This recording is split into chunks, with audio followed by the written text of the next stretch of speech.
நீங்கள் சின்ன பிள்ளையாக இருக்கும்போது உங்களுடைய கீழ்ப்படியாமையை கண்டு விளங்காத பிள்ளை என்று உங்களுடைய பெற்றோர்கள் சொல்லியிருப்பார்கள். ஆனால் அப்படி விளங்காமல் போயிட்டீங்களா? இல்லை, விளங்காமல் போவடா நீ என்று சொல்லியிருப்பார்கள் பெற்றோர்கள். உருப்பட மாட்டேடா என்று சொல்லியிருப்பார்கள். நான் படிக்கும் காலத்தில் என்னுடைய கெமிஸ்ட்ரி டீச்சர் அம்மா என்னை பார்த்து என்னுடைய வீட்டை குறித்து தெரியும், என்னுடைய சுபாவம் தெரியும். நான் படிக்க முடிந்தவன், ஆனால் படிக்க கொஞ்சம் அது வேண்டாம், எதுக்கு அவ்வளோ கஷ்டப்படணும் என்று இருந்தவன் நான். அப்போது என்னை பார்த்து அவர்கள் சொன்ன ஒரு காரியம் உண்டு. நீ உன் 2 அக்காங்களுக்கும் கார் டிரைவராக தாண்டா போவே என்று சொன்னார்கள். நீ விளங்க மாட்டேடா என்று சொன்னார்கள். அந்த வார்த்தை என்னுடைய இருதயத்தில் முல்லை போல தைத்து கொண்டிருந்தது. பல வருஷங்கள் அதை குறித்து யோசித்தேன். அந்த டீச்சர் அம்மாவை பார்க்கும் பொழுதெல்லாம் எனக்கு மிக பயங்கர சங்கடம் உண்டாகும்.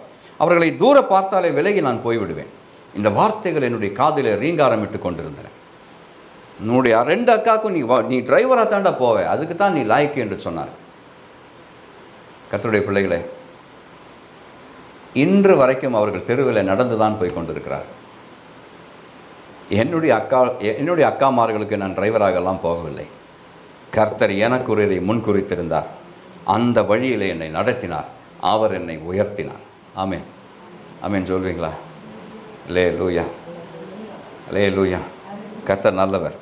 அப்போ சிலருடைய வார்த்தைகளின்படி உங்களுடைய வாழ்க்கை இருக்காது. ஆண்டவருடைய வார்த்தை உங்களை குறித்து என்ன சொல்லி இருக்கிறதோ, என்ன எழுதி வைத்திருக்கிறதோ, அதன்படியே உங்களுடைய வாழ்க்கை மாறும் என்று நீங்கள் விசுவாசித்து இந்த தேவனுடைய வார்த்தையை எடுத்து நீங்கள் அபியாசப்படுத்தினால், you can create your world in the name of Jesus.